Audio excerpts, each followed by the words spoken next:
Welcome back to Metal Mayhem Garage. Today we're working on the 2009 Dodge Grand Caravan, and it's the obligatory brake job video. Stay tuned.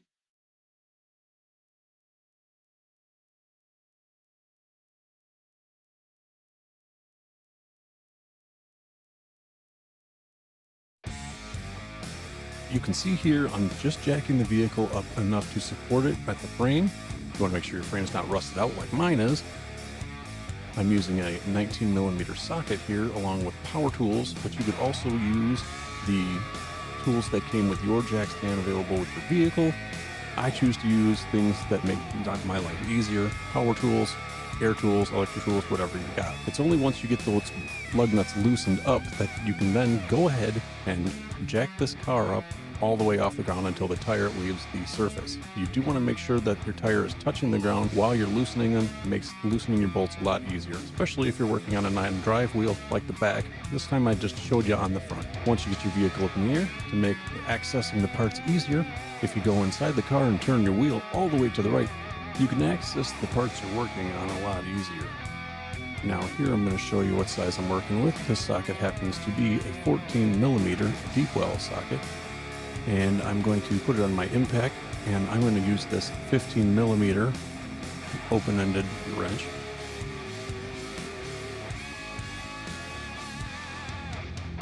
This goes on the caliper slide pin on the inside if you can get it in there, but sometimes it's too dirty and you got to clean it off.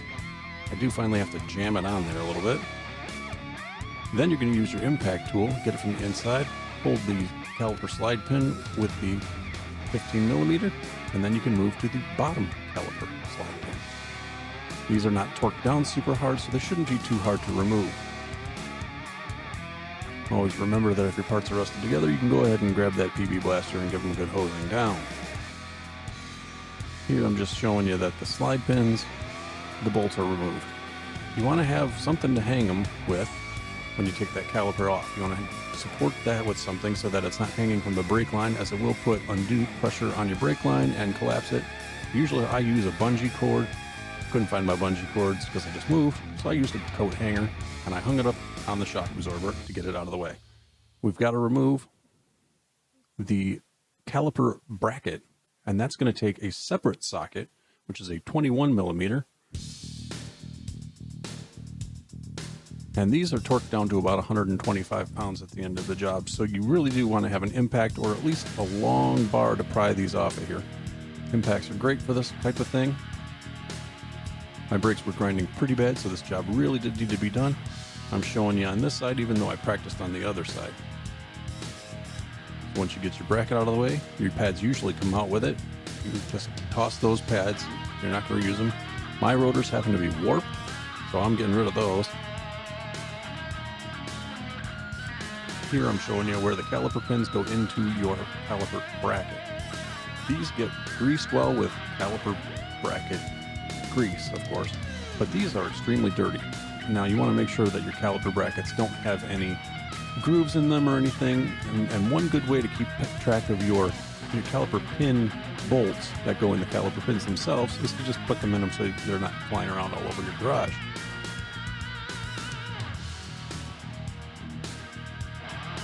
This thing is dirtier than sin. It needs to be cleaned. It needs to be greased. And it has these anti-squeak pins that come with your brake set usually. And if you don't, you'll have to order them separately. Sometimes they get stuck in there a little bit. They're just pressure fit in there, so you just pop them out with your thumb or a screwdriver, however bad they're stuck in there. Once you've gotten all those pins out, you want to clean where those pins came out of. Rust can build up, makes things hard to move, and the last thing you want is brake pins that don't move. If you don't have new pins with your new pads, you can reuse the old pads if you clean them up.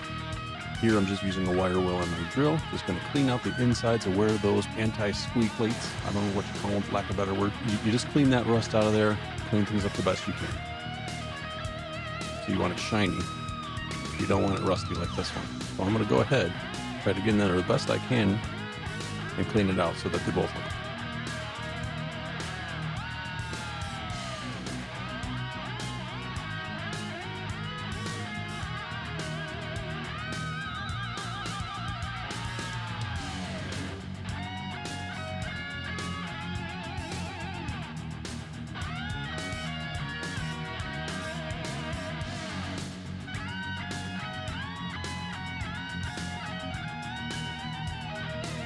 You can see I've done my best just to get all that rust and stuff out of there and make these shiny and clean. Now, if you wanted to go all the way, you can take these and clean them up and sand them down and paint them if you wanted to, but this vehicle is just not worth that much trouble. I am going to go to these caliper pins and clean the actual pins themselves. Just use a paper towel. You want to get all that old dirty grease out of there because you're going to be putting new caliper grease on those in just a minute. Make sure you get both pins. Don't do one and not the other.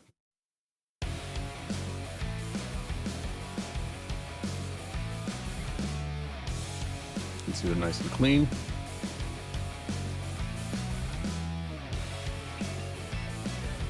I also like to take a Q-tip and I'll have to get inside where the caliper pins are actually going into the caliper bracket.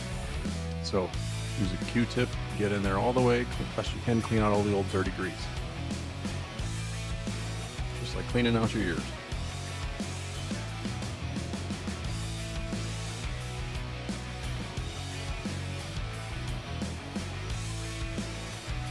As you can see, I'm just using my wire wheel to clean up where the caliper bracket attaches to the rest of the wheel assembly here.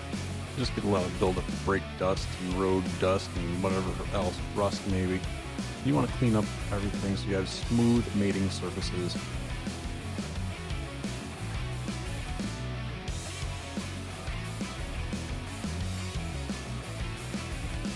You do want to use a bit of brake clean, spray down the hub.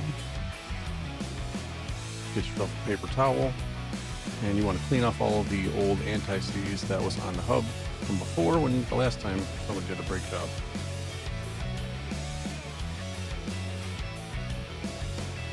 Here you can see I'm going to replace that anti-seize with new anti-seize.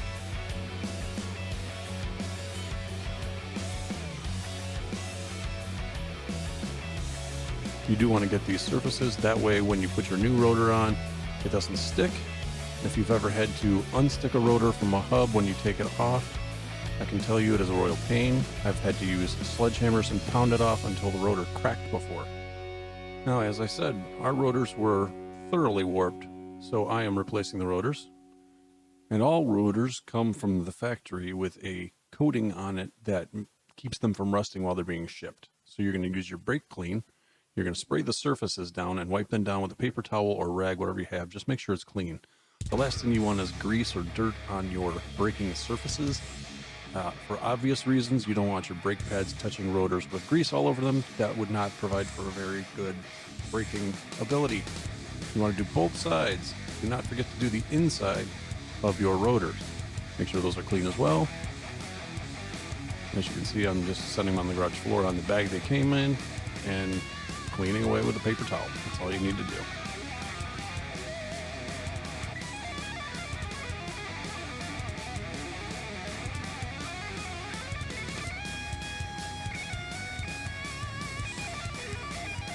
Once I get it clean, I do try not to touch the surfaces again the best I can, because if you have dirty hands, you're just going to put the dirt right back on that you just took off. Now, I use gloves most of the time working on a vehicle, but when I get to this point, I take the gloves off so that I got nice clean hands to handle the rotor, and I'm not smearing grease all over the place. I push the rotor all the way on, and I use one of the lug nuts to just secure the rotor onto the hub. It just keeps things from moving around, dropping, falling off, and then you got to re-clean everything.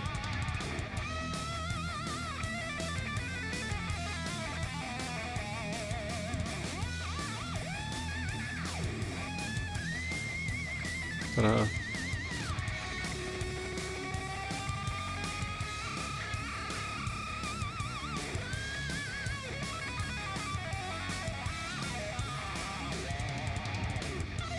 Again, just in case I got any grease or anything on it while I was putting that nut on, I give it a wipe down. Maybe a little spray, a little where I got some on there from my hands. You do want good clean surfaces. Try not to touch the rotor again after you've got to this point. Here, I'm using Duralast pads from AutoZone. I'm using the Duralast Golds, which are a semi-ceramic brake pad, and they come with grinding tabs on them.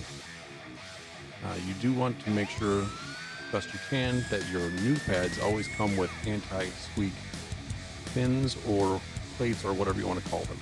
Clips, you can call them clips. I guess clips is probably the best word. You do want to make sure, though, that the correct side of the pin goes towards the rotor. You will see that there is one side that has an ear on it that goes on a certain way on your caliper bracket, and you want to get the side that's flat facing towards the rotor. You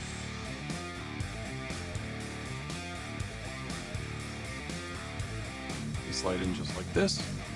Sometimes they're a little hard to push in.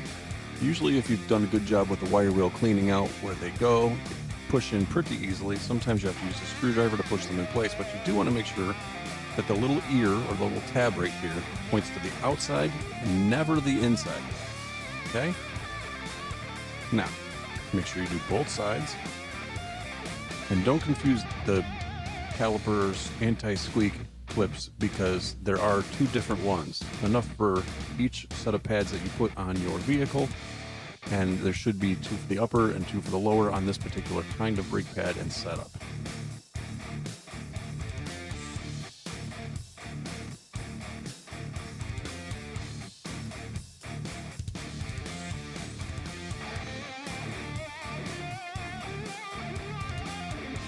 Here I'm just putting the caliper back in place using the caliper mounting bolts. Now these are the larger bolts, not the smaller bolts, not the caliper slide pins, but the actual caliper bolts. I finger tighten everything down before I torque these all to spec. Here you can see I'm just torquing it down with my impact just to get everything in place. I'm going to use Permatex Ultra Disc Brake Caliper Grease.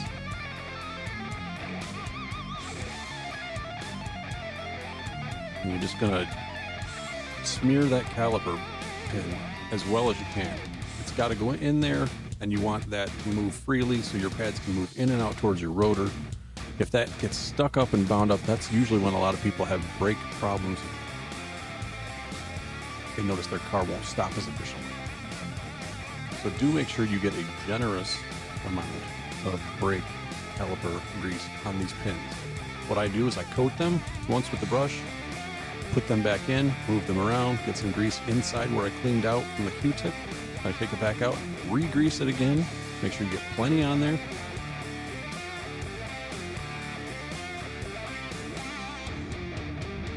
Then I put a little extra on, I push it in. Sometimes air pockets get stuck in there. I move things around. I reapply some more. You always want to make sure those are well greased, in other words. Can't emphasize that enough. When I pulled these out the first time I did a brake job on this, they were completely dry and the caliper pins were grooved, and I had to order new ones. What you did on the bottom one, you also want to do on the top one. It doesn't matter which one you do first. Just keep track of which pin came out of which slot. Sometimes there are different kinds of caliper pins.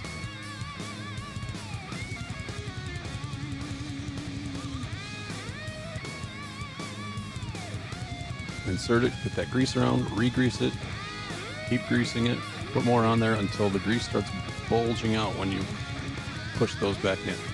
There are little rubber boots that cover the calipers so that dirt doesn't get in the calipers too bad. Then you can remove your caliper slide pin bolts as the caliper slide pins are still in. Now you've got your caliper in place, you've got those in place, you've got your slide pins in place. You're ready to put your brake pads in at this point. There are two different ones, one for the inside and one for the outside. You'll notice this one has a tab, a grinding tab that goes on the inside, not the outside. You always want to put that on the inside. Right now I'm grinding down the ears of the brake pads because often these come coated in paint or powder coated, and it makes the brake pad ear too large sometimes to fit in the actual caliper bracket. I've had that trouble many times with this particular model of vehicle. So I do take a wire wheel and just take off a little bit of the paint on the outside of the ears of the brake pad. And then I take the brake, either the brake pad itself, and I either grease the ear, or I'll put just a little bit of caliper grease, you could probably use all-purpose grease too, on the anti-squeak clips. This just helps ensure that your brake pads are moving in and out away from your rotor properly. You can either put the top in first and then try to slide the bottom in so gravity works with you, or you can use the method of putting the bottom in first so that the brake pad's supported so that you can push them in there. Most brake pads slide in pretty easily. With this vehicle, I've noticed that every set of brake pads I've ever gotten for it, they have to be wiggled in and pushed in pretty hard. Once you get one in place, the process is the same with the other. Again, you could grease the ears or you can grease the anti-squeak clips. You can put the top in first as I'm doing here, but you have to slide it around the caliper bracket if you use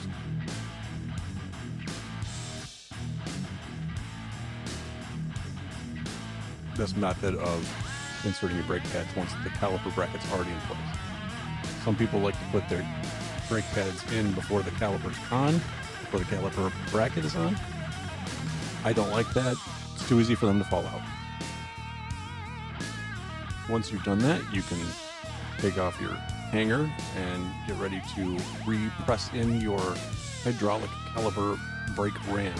Now, I bought this tool because I do enough brake jobs that it became necessary, but you could also just use a C-clamp and clamp it onto the back part of the caliper itself. Just make sure you don't over-tighten it. I've ruined some calipers in my time just by over-tightening that ram back in. This particular tool is great. I will put the link for this tool down below in the comments or in the description. Now, you do want to make sure that you remove the cap of your master brake cylinder here, because you're going to be pushing hydraulic fluid back up through the brake lines. And if you don't have a place for it to go, you're going to hurt your brake system.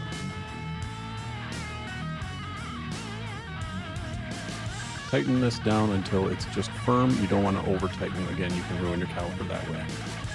Ask me how I know. Once you push that ram all the way back in, you can replace your cap. Or if you're doing the other side next, you can leave it off until you're done with both sides. Remove your tool. That's what she said.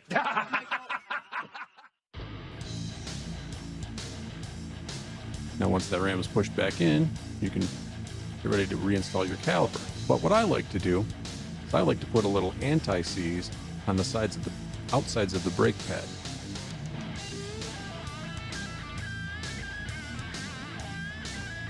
The last thing you want is to come back here the next time you have to do a brake job and to have the caliper rusted to the brake pad.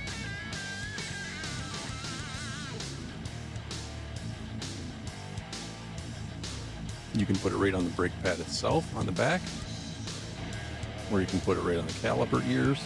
Either one is fine. I'm doing both just to show you the example. You want to make sure you do both the outside and the inside brake pad, or just make sure that you get the ram and the ears. That's really the important part. Put your caliper back on. Make sure that your slide pins fit between the caliper and the caliper bracket. Those rubber boots, you'll notice the whole things. Now your brake pin bolts go in through the caliper into the caliper slide pins. Again, you get these started, just finger tighten them down for right now. Now, the torque specs on this particular vehicle, the actual caliper bracket bolts are torqued down to 125 foot-pounds. I have a torque wrench. If you don't have one, get one. Best invention ever. I didn't show torquing down the caliper brake pins, but those torque down to 26 foot-pounds, whereas the caliper bracket itself torques down to 125 foot-pounds. Once you're done with your brake job, turn your wheel back to straight so that you can get your tire and wheel back on here. Line it up. I like to use my feet underneath the wheel just to hold it in place. You do want to make sure that where your tire air is up, you've got the insert lined up with your mounting point so that you put it in the right place. You do not want to run into a scenario where you put this all back together, put your lug nuts on, only to find out that your hubcap here is covering up your air fill area. Ask me how I know.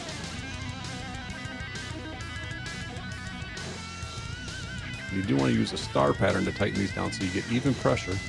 You'll notice that I've got, if you look closely, one broken bolt. I'll replace that later off camera. One broken lug nut. Again, let your vehicle down easy, which I would do, except for this jack that I got at Menards. It doesn't have a setting for letting it down easy. It's either all or nothing. I will put a link for that jack in the description down below. Ta-da, you're done. That's how you do a 2009 Dodge Grand Caravan brake job. Stop paying mechanics hundreds of thousands of dollars to work on your car. You can do it in your garage with not that many tools. It's easy if you know how. Try it. You might like it.